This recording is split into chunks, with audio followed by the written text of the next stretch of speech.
Thanks, Gabe. I really feel like those words, I can just feel them sort of get into my spiritual bloodstream. Hello, hello.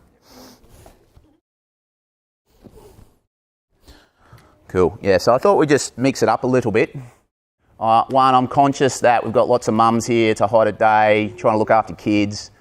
Two, I'm conscious that kids find it hard to sit still. Thankfully, I was the best, most well-behaved child ever. But I kind of think some of these stories in the Bible, kids, when I was actually your age, or when I say your age, there's a lot of different kids here, maybe 8 or 9 or 10 or 11, I was a bit bored with a sermon up the front. So I would actually just read the Bible, read the Old Testament, because Mum was pretty happy when she saw me reading the Bible. And I'd be reading all these tales in Judges about Samson and Delilah and Jephthah and Barak and Ehud and today Deborah. And I actually found them pretty exciting just by themselves. So I thought what I want to try and do is, rather than kind of break open the story too much and do what a lot of preachers do, which has its place, which is introduction, 3 points, conclusion kind of thing, like a good essay, is I just want to let the story kind of speak for itself, because it is a pretty great story. We're about to learn about Deborah. We're about to learn about the honeybee and the thunderbolt. The honeybee and the thunderbolt. What on earth could that be about, Kaya? I'm glad you don't know, because if you did know, you really would have wrecked my whole sermon. I would have had to stop right there. But I just want you kids to know that you're such an important part of this church. And we've had, in our various church ministries now, we've had kids grow from Taylor. How old's Taylor? 10 years. And she's still with us. She hasn't left. But I just want you to know that you're really important, whether you're young or really old. You're really important to me. You're really important to the Lord. He loves you, and He wants you to know a few things. And so, what I'll do is I'll just mix it up a bit today. As you know, we've been doing our little gathering at the end where the rows just go out and we stand and pray together. So we will do that today, and that can go for as long or as short as you want. But for now, we'll get into Deborah the honeybee. If you remember nothing else from today, remember this: march on, my soul, be strong. March on, my soul, be strong, exclamation mark. You'll see an exclamation mark later. March on, my soul, be strong. If you remember nothing else, remember that. March on, my soul, be strong. Have you got it? What is it, Gabe? Alan? Sally? Kerry? March on, my soul, be strong. Do you know there's a famous, it's not so famous actually, I don't know why I said famous. There's a book that I like that I got, and it was basically little prayers and verses that you take to people in trauma, that you take to people who've just had something really bad happen to them. And I always remember what it said at the start of that book. It basically said you don't give them a great big theological kind of construct. You don't even necessarily give them any words, but if they do want words, you give it to them nice and short, succinct, things that they can remember. And I've experienced this myself in the world of aviation, where we have boldface actions. You don't need the whole flight manual in that moment. What you need is the boldface action to get you out of that crisis situation, to give you a fixed point when you feel like everything is just shattering around you. And so, march on, my soul, be strong. I want you to just let that soak in your soul and sit there, and it's sort of going to be like this ray of light that comes in the darkness in the future. I really believe that. March on, my soul, be strong. So have you ever encountered a problem? Problem. You know what a problem is, Addie? Have you had problems? Yeah? What is it? It's kind of that thing that you look at and you go, oh, that might be about to hurt me and I can't do anything about it. It might be about to take away something from me and I can't do anything about it at this stage. I think we've all had problems, and sometimes our problems are, did that get big? Oh, good. Big on the screen. So have you ever encountered a big problem? Big problem. Who here hasn't encountered a big problem in their lives? Who hasn't? So everyone has encountered a big problem. So if I say to you, problem, what's the first word that comes in your head? Don't think about it. Problem. You thought about it too late. Solution. Sam. Solution. Thank you. Problem. That's a great segue. Thank you, Ben. We automatically think of solution, don't we? Because that's how God designed us.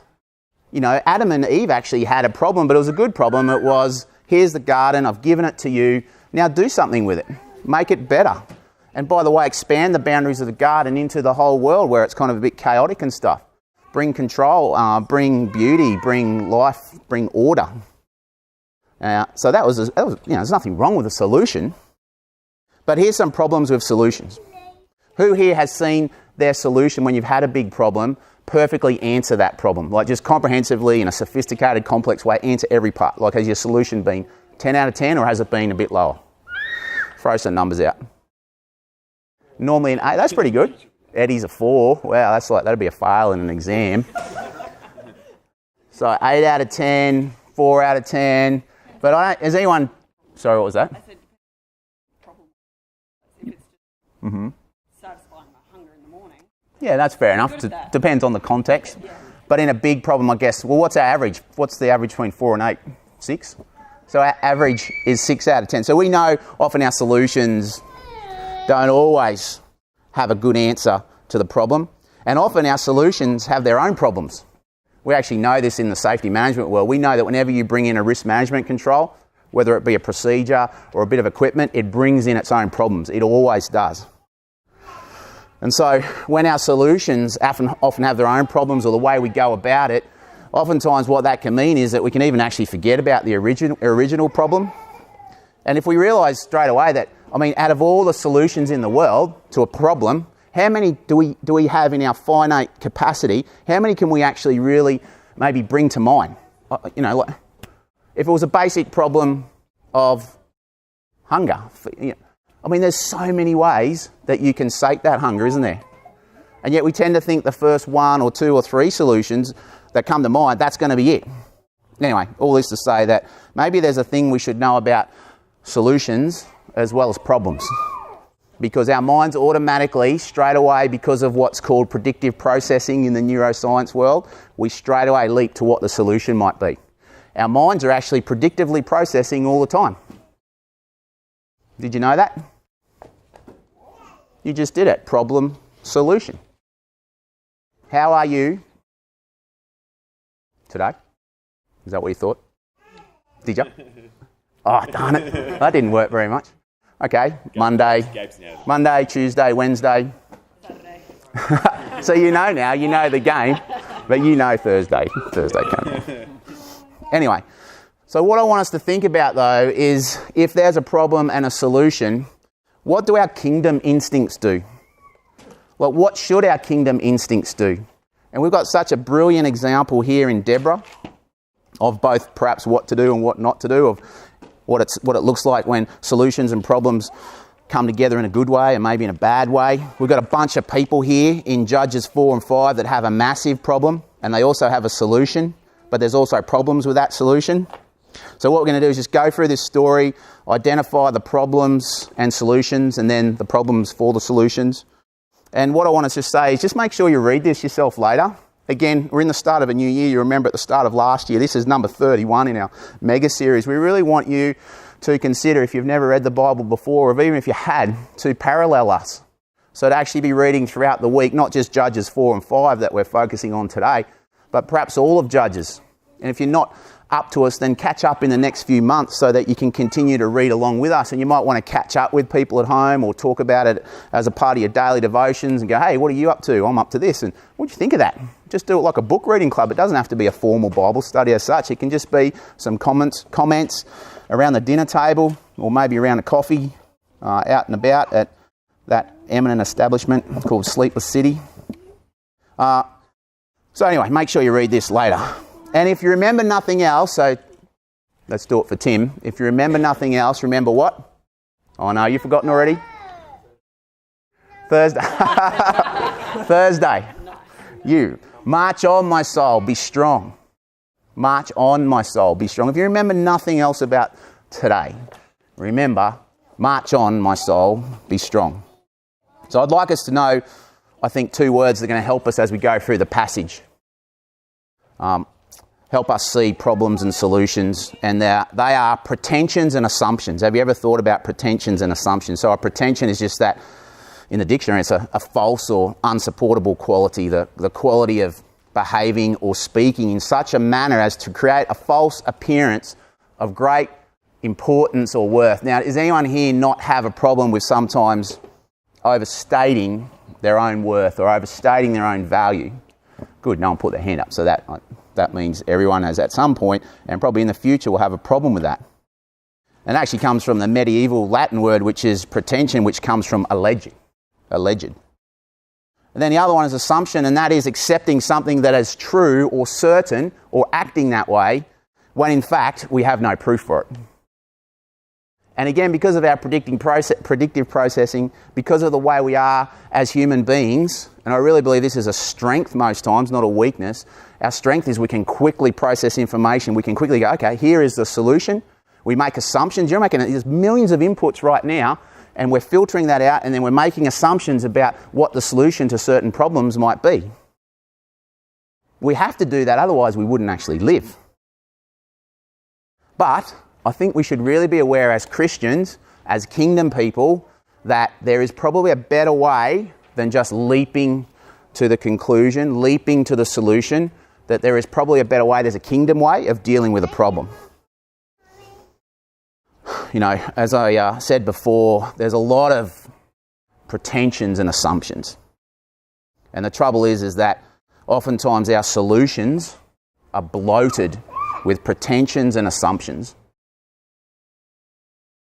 So let's read a little bit about 12th century BC. So kids, that's like far out. That is even before I was born.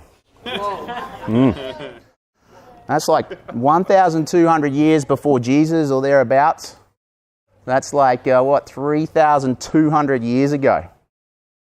Isn't that amazing? We're going to read some words from there. So it's been about 150 years in our timeline since the Israelites came out of Egypt, the Exodus. It's well and truly after Ehud died, and you could go and listen to our sermon from last week that Ben did so well. And what has happened is this sort of rhythm of the Israelites following God, giving up on God, and then following the Canaanite ways, which were really putrid and disgusting. I can't even repeat it in polite company, but it involved child sacrifice and a whole bunch of other things. And so we read from verse 1, after Ehud died, the Israelites, in chapter 4, the Israelites once again did evil in the eyes of the Lord, so the Lord sold them into the hands of Jabin. This idea of sold them is surrendered them, gave them over. And it's interesting because if you think about it, that means the rest of the time, God is protecting them. Because if he wasn't there, they already would have been given over to them. They already would have succumbed to a much more powerful army. They're sold into, verse 2, into the hands of Jabin, a king of Canaan, who reigned in Hazor. The commander of his army was Sisera, who lived in Harosheth Haggim. Because he had 900 iron chariots, he had cruelly oppressed the Israelites for 20 years, and they cried to the Lord for help.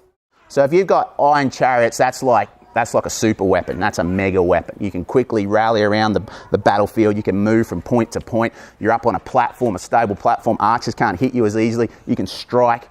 It's sort of like having tanks almost. Gives you that kind of advantage in certain circumstances. So what we're going to do is we'll put ourselves there, right? Let's imagine that we're an Israelite man or woman. So for now, how long was that? How long were they oppressed for? 20 years. So for 20 years, you've been oppressed. For 20 years, you've had this problem of Jabin and his chariots. For 20 years, you've been thinking, what is the solution? For 20 years, you've been thinking, if only I could get a few blokes together, perhaps. Perhaps you've been thinking, if only God would just strike them down, it would make it so much easier. But my real problem here, if I'm an Israelite man or woman, is assuming that the only problem is my physical problem, because this was very much a physical problem. Oppression meant a lack of resources because your resources were taken from you, your wheat and so forth were taken from you, you had to pay tribute. At any time, they were the law of the land, they hated you, they could do all sorts of things to you. They're all physical problems, very much physical problems. But there's an assumption in there which is so easy to leap to with our predictive processor, which is, this is just all physical. I need to have a physical solution to this physical problem. But it's not just the earthly hordes of Jabin and Sisera, is it? In verse 1, what are we told? The Israelites once again did evil in the eyes of the Lord. This is the Israelites that came through the Red Sea. They had all these miracles. They had all this stuff going on where God had moved on their behalf. And again, they start following the Canaanite ways. And this is a problem because God has intended that Israel will be a shining light, will be a kingdom on earth that everyone else can look in on and go, wow, that's what it's supposed to look like when life is lived under God's rule, under God's righteous rule. I want to be a part of that.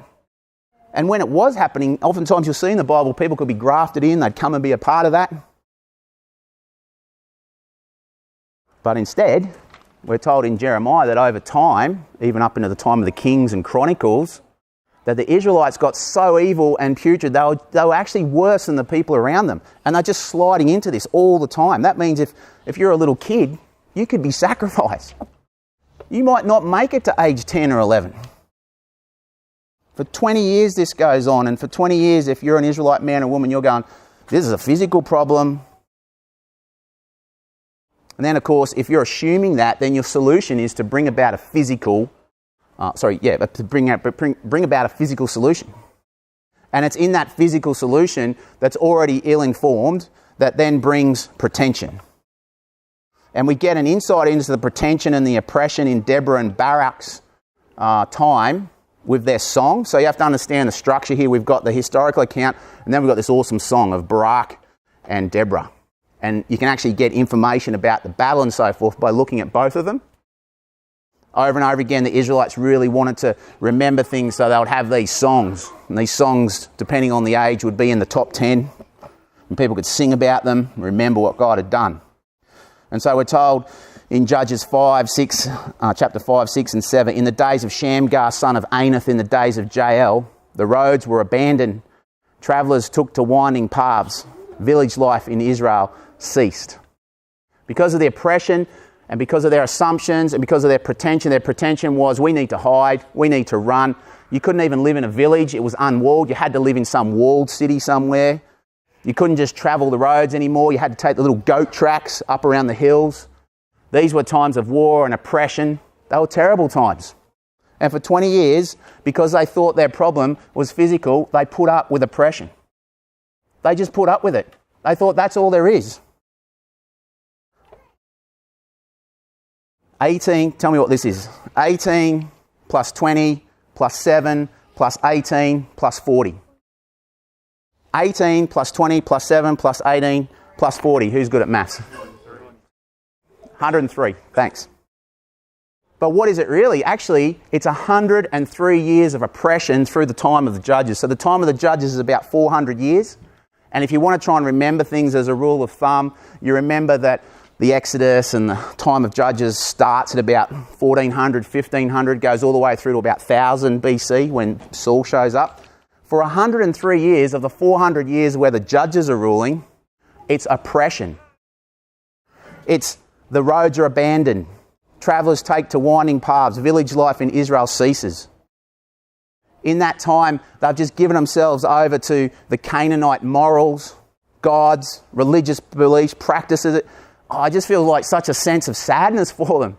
Like as God said, come out, He's brought them through the Red Sea, He's shown them His power and glory at Sinai, and now they're actually in the promised land and they're just like the rest. They're just like the rest. They're just as bad. Now they're little kids that were supposed to be part of the kingdom of God. They were supposed to grow up into a kingdom man or a kingdom woman. They were supposed to know the glory of Yahweh. Think about how many Psalms may not have even been written because they sacrificed their little babies to Molech or to other gods. I mean, how long? How long would you want to live in oppression? How long? How long would you say, no, I know best. This is the only way. You know, whenever our vision loses its Godwardness, so do our solutions. Whenever our vision loses its Godwardness, so do our solutions. Our solutions become self-centered, and our godless solutions soon become pretensions because they're built on wrong assumptions. So what are your problems that you're facing right now? What are your problems? And you know, we often go, what's the solution? Here's a better question. I've got a problem, my mind's thinking of a solution. Don't think so much about the problem. Think about what you're coming up with as a solution and ask yourself, what are my pretensions in this? What are my assumptions? It's an easy thing to do. Just ask yourself, what is fact and what is fiction? What are my pretensions? What are my assumptions? So what can we do? I mean, this brought 20 years, 103 years. You'll see the cycle repeat if you read through Judges. What can we do knowing there are so many assumptions and pretensions that they have such insidious, dark effects on us and our children? So it's a pretty complex answer, okay? It's a pretty complex answer. I wait for the Lord. My soul waits for the Lord, and in his word I put my hope. I wait for the Lord more than the watchmen wait for the morning. I wait for the Lord more than the watchmen wait for the morning. O Israel, O willow burn, put your hope in God, for with him is unfailing love. He himself will redeem Israel from all her sins. With him is full redemption. Just imagine, instead of jumping straight to the physical solution, you will get to a physical solution at some time. God is not just a spiritual being. He operates in the physical as well. But before we get that, imagine if this was our kingdom instinct. Okay, I've got to do that. I wait for the Lord. My soul waits for the Lord more than the watchmen wait for the morning. You know what the morning is? The morning is anything physical that you could possibly put your hope in. Maybe for them it's another army. Maybe for you it's, I don't know, just the circumstances being changed or whatever. But my soul waits for the Lord more than the watchmen wait for the morning. Imagine that if that was our kingdom instinct. Imagine that as a solution. You know, Israel had quickly forgotten the acts of God, forgotten the birth as a nation that God had given them. Consequently, they lost sight of who they actually were. And consequently, all their solutions just became more problems. Their kingdom instincts were dulled. You know, our kingdom instincts get dulled over a weekly kind of cycle. We leave here, perhaps we're encouraged, perhaps we're not, whatever, but we get out there and over time, we're not actually thinking so much aligned with the Holy Spirit. The flesh can rise up. And I'm just encouraging you as my brothers and sisters, just think, when you come to your solutions, think about what pretensions and assumptions, and maybe just have, I wait for the Lord. My soul waits for the Lord. Now, this is interesting, isn't it? If you remember nothing else today, remember what? It's hard, isn't it? Like before, it was so easy, but we're only, 20 minutes in, and I'm not going to go too much longer, but 20 minutes in, and we've already forgotten. This is a little bit of a working test case, isn't it? What was that? March on. Thanks, Eddie. You got it. March on, my soul, be strong. Even I have to glance down because my mind's thinking about where I have to go next and all that. But march on, my soul, be strong. So in the very kind of easy time of trying to remember, you won't remember this unless you put a little bit of effort into it. So I want to encourage you this year, just get a few verses that you remember. They're rock solid. You can remember them halfway through a car accident. You can remember them halfway through an aircraft accident. You can remember them when you're in the heat of argument with a friend or a spouse or whatever. But wait a minute, I said, wait on the Lord, didn't I? Didn't the word say that? I wait for the Lord more. But now I'm saying, march on. This is the great symmetry and the great truth of the Bible. The great truth of the Bible is that once you've waited, once you've truly waited, and once you have your answer from God, you march on. The trouble with us is we're waiting and waiting and waiting. We're getting more information. We're getting more kind of theology. We're getting more and more kind of, Bible studies and groups, and we're not marching on. Or the problem is we're actually marching on. We haven't even thought about God. We haven't prayed. So this is the symmetry of this truth is wait. When you hear, march on, my soul, be strong. So back to our story in verse 4, Deborah, she's a prophetess. She's the wife of Lapidoth, which actually means torches. Some scholars think she's like, that guy didn't even exist, that it was just sort of a metaphor to say, hey, Deborah is the wife of torches of light. A bit like you can be, the daughter of the sun or something like that. She held court under the palm of Deborah. You can actually Google it. Some people think they know where it is, between Ramah and Bethel in the hill country of Ephraim. And the Israelites came to her to have their disputes decided. She sent for Barak, son of Abinoam, from Kadesh in Naphtali, and said to him, the Lord, the God of Israel, commands you, go take with you 10,000 men of Naphtali and Zebulun and lead the way to Mount Tabor. I will lure Sisera, the commander of Jabin's army, with his chariots and his troops to the Kishon River and give him into your hands. Hey kids, guess what? A lady A mother, we're told in the Song of Deborah and Barak, has just told the Israelites to go and face up to this army that is like way bigger than them. They've got chariots. That's like tanks. Now, I just want to imagine, kids and parents, if one of our mothers stood up here and said, "The Lord, the God of Israel, has commanded you." What would you think? Blokes? Sam's smiling. I think he's kind of resonating with me a bit. You'll be thinking, who is this? Who is this lady? Barak evidently thinks the same. He says to her, "Well, if you go with me, I will go. But if you don't go with me, I won't go. If you go with me, I'll go. But if you don't go with me, I won't go." So for Barak, we'll put ourselves into his shoes. My problem appears to be that women don't command armies. They don't command armies of men to go and fight. They don't have necessarily the nous, the physicality, the guts. So that problem then leads to an assumption. The assumption automatically is, she may not be a prophetess after all, because this doesn't sound right. Why would God, the God of angel armies, raise up a woman called Deborah, whose name means honeybee? There you go, Kai, wherever you went. Honeybee. Her name means honeybee. And Barak's name means thunderbolt. So the honeybee has commanded the thunderbolt. And like Hebrew names are so important because they'll often play on the writers of the Bible play on the names. It's a literary feature of the Bible that's been recognised in the last 20 or 30 years. They'll play on the names. So it's the honeybee commands the thunderbolt to go, and the thunderbolt goes, "What? I don't. What? Well, if you come with me, honeybee, then I'll go." And for Barak, with the thunderbolt, he's a thunderbolt. You can just see there's so much pretension. I mean, his name means thunderbolt. He should have been the one to say, "We are going." He should have been the one to be spoken to by God. Instead, it's the honeybee.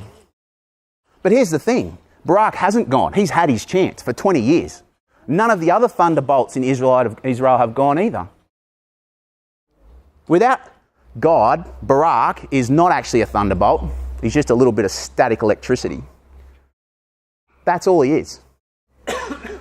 And this assumption that he has, this expectation about women and about the capacity of women to deal with the incredibly real threat of chariots and infantry, it leads to his solution, and it leads to more pretension. Because what his solution is actually manipulation. It's like, well, okay, if you are really a prophetess and you really believe this is from God, then you should probably come with me. And I'm not sure, no scholars are really sure about his motivation here. It's hard to tell. But I tend to think the general flow of the passage suggests strongly that Barak thinks that she won't go. Barak actually thinks that when he says this, she'll go, well, maybe let's leave it another 5 years or 10 years, or whatever. So when the thunderbolt says, if you go, I'll go, and then the honeybee says, all right, let's go, you can imagine he's a bit caught out now. Because it's like, uh-oh. Now he has to go. And this is what I mean about our solutions. Like, they just bring more problems. What if he'd have gone, I wait for the Lord. This is weird to me. I don't know why a woman's in charge now and all I've ever seen is men in charge. This is weird to me, but I wait for the Lord. My soul waits for the Lord. And in his word, I put my hope. I wait for the Lord more than the soul, more than the watchman wait for the morning.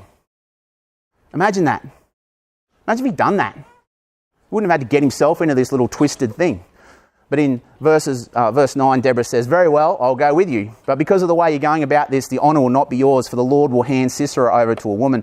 So Deborah went with Barak to Kadesh, where he summoned Zebulun and Naphtali. 10,000 men followed him, and Deborah also went with him.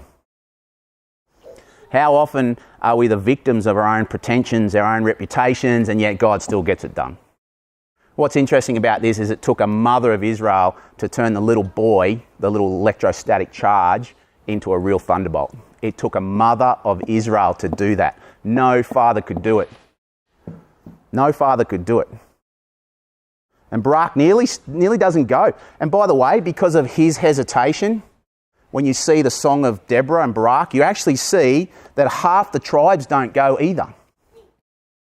When we look at Judges 5 and verse 15, there's a song and there's a lament almost about the people that don't go. The princes of Issachar were with Deborah. Yes, Issachar was with Barak, rushing after him into the valley. In the districts of Reuben, there was much searching of heart. Why did you stay amongst the campfires to hear the whistling for the flocks? Like, what a picture. Why did you sit? So here's Issachar, like, following Barak. We'll see where the story goes shortly. Down into the valley. Deborah's there as well somewhere. And it's, why did you, Reuben, stay amongst the campfires listening and whistling for the flocks? Gilead stayed beyond the Jordan, and Dan, why did he linger by the ships? Asher remained on the coast and stayed in his coves. Naphtali on the heights of the field. So often our solutions and our assumptions and our pretensions, they just keep us amongst the campfires, listening for the whistling of the flocks, while other brothers and sisters rush to do God's will. Thanks. But just think about that. Think about that. This is big and strategic and massive. It's that way so it'll get our attention, but it has so much application to every day. I wait for the Lord, my soul waits for the Lord, and in his word I put my hope. Imagine if all the tribes had done that. Wow, so Barak has gone with Deborah, and there's this massive army, and that doesn't make sense. But wait a minute, let me think about the word of the Lord, because I'm supposed to put my hope in his word. They actually had some records, probably then, early canon of the Old Testament. They would have had probably the writings of Joshua and Moses. They could have gone, wait a minute, this is not the first time God has intervened for his people. Maybe he'll intervene again. But they didn't. They're like, no, I'm staying here. I can't whistle, but whistling for the flocks. Imagine if Barak had actually not gone. They would have continued to be oppressed. So what happens next? Well, in verse 12, chapter 4, when they told Sisera that Barak had gone up to Mount Tabor, Sisera gathered together his 900 tanks, his 900 iron chariots, and all of the men went to the Kishon River. Now, the Kishon River was like a floodplain, very close to Megiddo. Anyone recognise that word, Megiddo? From Revelation, Armageddon, there's been a lot of battles fought there. Napoleon fought there. Ended up in a bit of a bad way with his cavalry bogged, essentially. Deborah said to Barak, go. Barak goes. At Barak's advance in verse 15, the Lord routs Sisera and all his chariots and army by the sword. Sisera abandoned his chariot and fled on foot. What actually happened, if we have a look at the song of Deborah and Barak, is that the river Kishon flooded, it rained very heavily, and he had to abandon his chariots because they became bogged. He lost the advantage. God intervened. So Barak pursued the chariots and the army, and the troops of Sisera fell by the sword. Not a man was left. Sisera, however, fled on foot to the tent of Jael, another woman, the wife of Heber the Kenite. The Kenites were the descendants of Jethro, who was Moses' father-in-law. So they weren't strictly speaking a part of the Israelites, but they'd been sort of grafted in. And it appeared that they had friendly relations with Jabin, but they weren't actually that friendly, as we'll soon see. And so we go, okay, well, what happens next? Well, most of us know. The song probably tells us a little bit more. And then it goes like this in verse 24, chapter 5. Most blessed of women be Jael, the wife of Heber the Kenite. Most blessed of tent-dwelling women. He asked for water and she gave him milk. In a bowl fit for noble, she brought him curdled milk. Her hand reached for the tent peg, her right hand for the workman's hammer. She struck Sisera, she crushed his head, she shattered and pierced his temple. That'd be like MA on Netflix, eh? Maybe even R, adult. But the Bible doesn't hold back. The Bible is actually, you can't say it's full of pretensions and assumptions. It's actually exactly the opposite. It just tells you how it is. And so we kind of have a lot of pretensions and assumptions about women. And what I did here was I Googled Deborah of the Bible because I was interested to see what images they might have. And so it is quite interesting because when we think about our own pretensions and assumptions about women and we think, oh, maybe they're not that masculine or whatever, and, warfare's masculinity, blah, blah, blah. There's all these pictures, I know it's a little bit blurry, but some of them are kind of interested. Here's the kind of, Greek kind of Deborah. Notice they're all white, very white.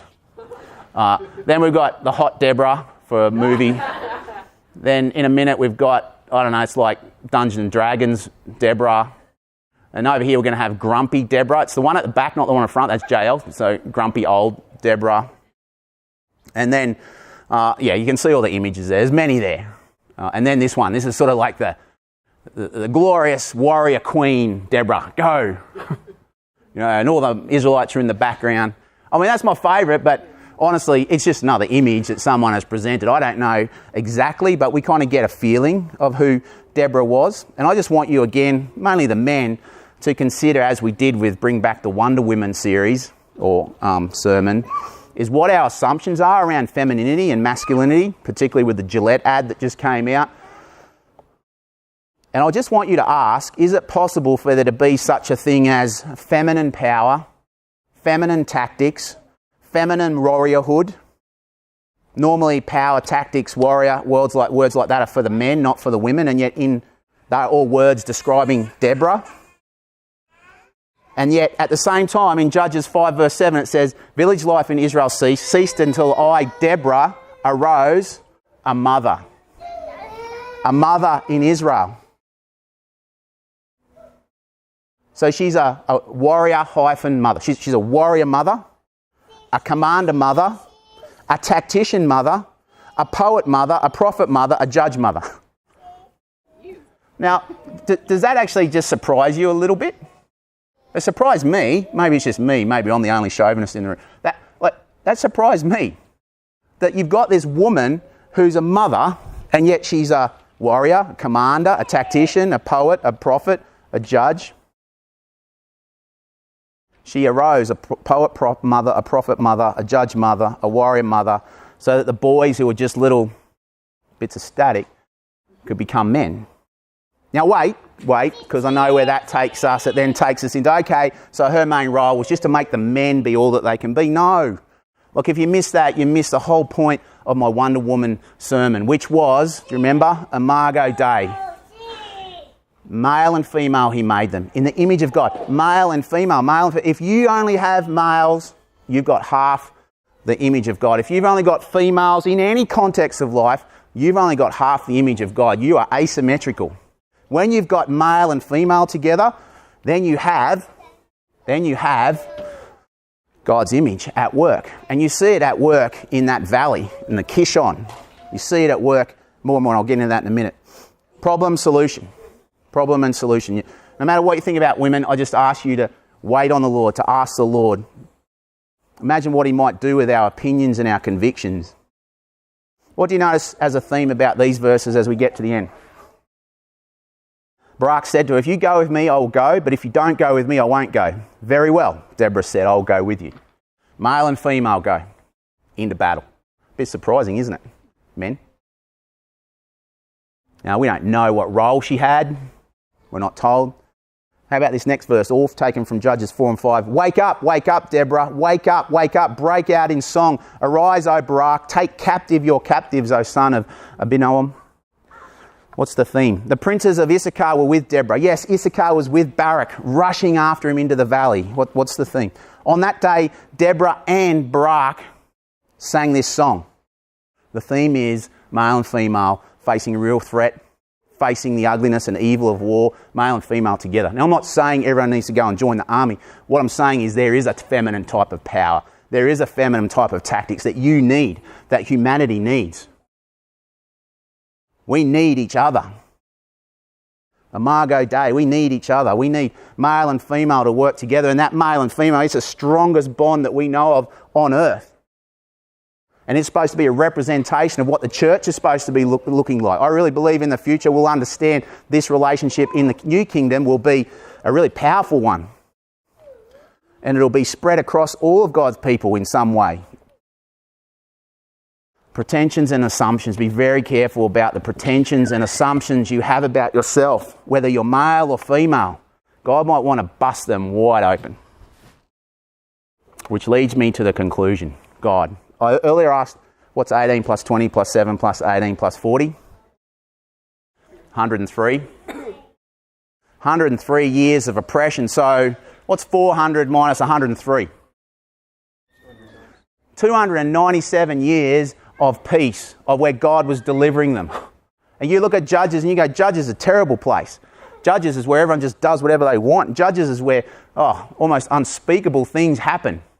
And yet, in amidst that, God gave them 297 years of peace. Like, I don't even get that. Like, why didn't God just go, that's enough is enough, stop. And just end it all? Why all the bloodshed, the violence, the wars? We've got a real issue here that you should struggle with in your own time, which is God commanding bloodshed. This is the same God who says, for God so loved the world, he gave his one and only son. You've got to struggle with that, my brothers and sisters. It's here. I don't have an answer for you right now. There are many good books out there that are trying to answer that. But I can tell you this. The whole way through Judges, you're just thinking, is there a better way than this? What would happen if God showed up as the mighty warrior? It kind of lends you to that and then kind of surprises you in a bit, doesn't it? Because we finally know, we're kind of seeking the face of God, finding the face of Jesus. We finally find out from this nation of people comes a man who we believe is God, and he goes to the cross, not with a spear. He actually takes the spear. Now, I don't get it all back in Judges. I don't get it all back in the time of the Israelites where they're commanded to go and kill their oppressor. But I know that we easily put ourselves into the shoes of Deborah or Jael or Barak. Well, have you ever considered putting yourselves in the shoes of Jabin or Sisera? Because they are created in God's image. It becomes horribly distorted. They get into the child sacrifice and all that kind of stuff. But God hasn't actually, I believe, written them off. Because it doesn't say God just loves the Israelites. It says, for God so loved the world. So somehow or another, and I don't really get it, but I know something else is going on that I have not yet come to, that when he commands all that violence and bloodshed, he has very clearly in his mind that he will become a victim of it himself. And it's hard. It's just hard to truly understand. But you kind of in Judges feel that even when the Israelites win, they've lost in a way, or somebody's lost. Someone's died horribly. Where's the better way? Here it is. Jesus carrying his own cross. And this actually has massive implications for what our own victory looks like. It's not killing the Jabins and the Siseras. We don't do that. Everything has radically and fundamentally changed since Jesus went to the cross and told us to turn our cheek. Told us to actually serve our enemies, not kill them. And consider these words about the champions of faith in Hebrews. Just consider this, what victory might look like for you. What more shall I say? I don't have time to tell you about Gideon. We're going to learn more about him later. Barak, Samson, Jephthah, David, Samuel and the prophets who through faith conquered kingdoms, administered justice and gained what was promised, who shut the mouths of lions, quenched the fury of the flames, escaped the edge of the sword, whose weakness was turned into strength, who became powerful in battle and routed foreign armies. Women received back their dead, raised to life. We like the sound of that victory. That's my kind of victory. That's my kind of faith hero. But it goes on. Others were tortured and refused to be released. That means they died there, so that they might gain a better resurrection. Some faced jeers and flogging, while others were chained and put in prison. They were stoned, they were sawed in two, they were put to death by the sword. They went about in sheepskins and goatskins, destitute, persecuted and mistreated. The world was not worthy of them. They wandered in deserts and mountains and holes and caves in the ground. Victory was for them, march on my soul, be strong. But it wasn't to kill Jabin. It was march on my soul, be strong. It was to death. And Jesus has actually called us to be his disciples. And he says, if you don't take up your cross every day, if that means you're not willing to die for me every day, if you're not willing to sacrifice something like we heard so well last week from Sally in the warm-up, if you're not willing to sacrifice, you can't be my disciple. You're not going to be my disciple. And so when we decide and we wait on the Lord and we go, what's the solution to my next problem? You need to consider that it will actually require some sort of sacrifice. Oftentimes it will require something unexpected, something weird maybe, something out of your norm, out of your ground dependency. March on my soul, be strong. I really want you to remember that. March on my soul, be strong. And now we're going to remember the one who marched on for us. Actually, he didn't march on, did he? No. because the weight of the cross was such that it brought him to his knees. And from then on, he would have been half carried to the cross, where they nailed him, and then later, as they raised him up, they would spear him. And I know that this doesn't answer the problem of violence and bloodshed necessarily in the Old Testament, but it certainly points us in the right direction, which is God himself has come and died for us. There is no other God like that. Let's remember him. Father, I thank you for your word. I thank you for your sacrifice. I thank you for the examples that we see here, albeit flawed, of Deborah and Barak.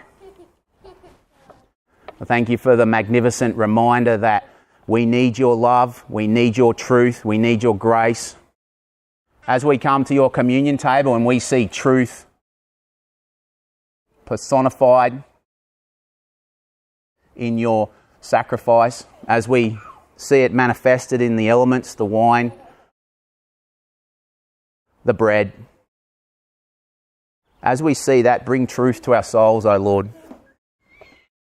And as we bring it back to the chairs and we sit and ponder, help us to remember you. Help us to hear from you, O Lord. May we march on.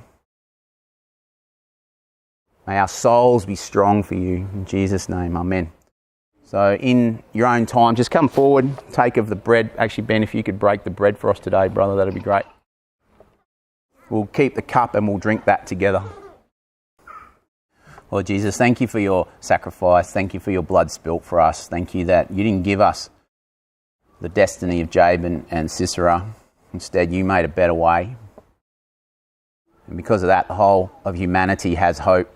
And one day we'll see in the new kingdom and the new earth just how grand that really is. The new heavens, the new earth, the new kingdom, it's all coming. And I pray that this year would be a year where our assumptions about that are broken open, and you bring the reality of the kingdom. You hone to a sharp edge our kingdom instincts. And in the meantime, Lord, we drink to remember you because you love us. Amen. So what we would like to do now as we transition to morning tea, and you'll see the announcements and so forth come up on the screen, so just glance up there later on if you want. They'll rotate through. But just take your row, or if you want to mix it up a bit, just gather and stand at either end in just a little circle, little cluster. Doesn't have to be a circle, little cluster. And just pray for each other. Just share. Maybe there's a couple of points that have come out that you really need some prayer from your brothers and sisters about. Maybe there's some assumptions and pretensions that are kind of just there on the periphery but have now moved front and centre. If that's the case, let's just pray. Let's pray that we are marching on this year, that our souls are strong. So, and in fact, I'll actually put that up there to remind us. So yeah, let's just, and again, just see if there's a small group and you're part of a massive one, just gently ease across to that. And then you can naturally just go and have morning tea. So we're finishing up now. Well, yeah. But please do get into those little circles. Don't just head off. It's really important, I think. Probably one of the most important parts of our service today. So thank you. All right, so let's go. How about...